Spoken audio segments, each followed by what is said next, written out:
Danny Flexen here for Seconds Out with Eddie Hearn. Eddie, we're at the press conference. You can see behind you it's being slowly broken down, but we were at the press conference for Conor Benn, Juicy Koivula, and obviously Ted Cheeseman returning from his first professional defeat against Kieron Conway.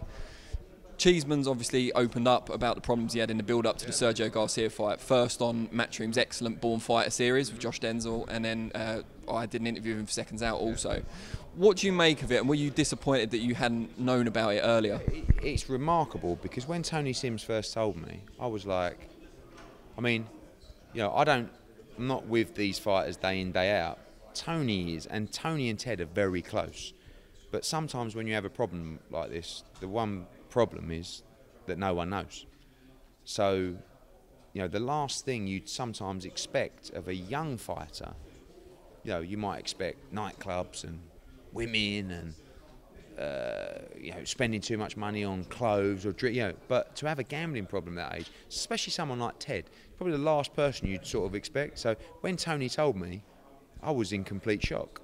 You can't really, it's hard to, unless you're living with these people day in, day out, you can't really tell what they're getting up to at night. But I was amazed with his openness. I thought it was brilliant.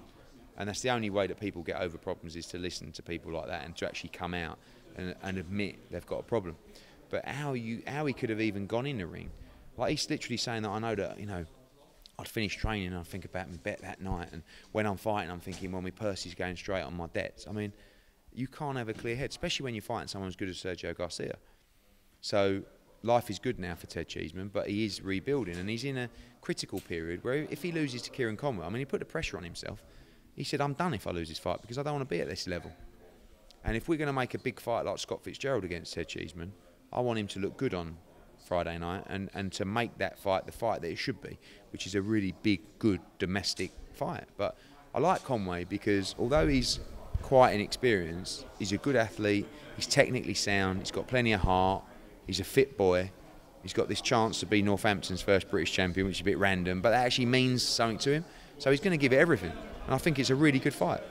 Now, I spoke to Mauricio Sulaiman, WBC President, on Saturday night. Yeah, your mate. Unfortunately, spoke to him just before the WBSS fight that he'd had a bit of an issue with, so he's probably in a bad mood anyway.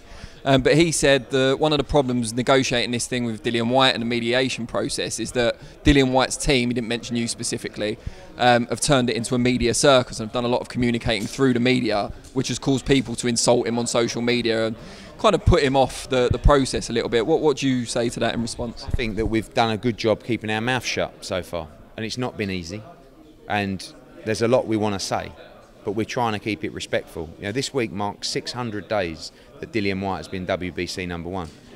We're not asking the fans to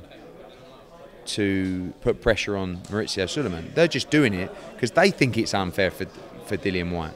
We're on the verge of a resolution, and if we can wrap this up this week, it's a really good move for everybody, because the other way is to get very messy.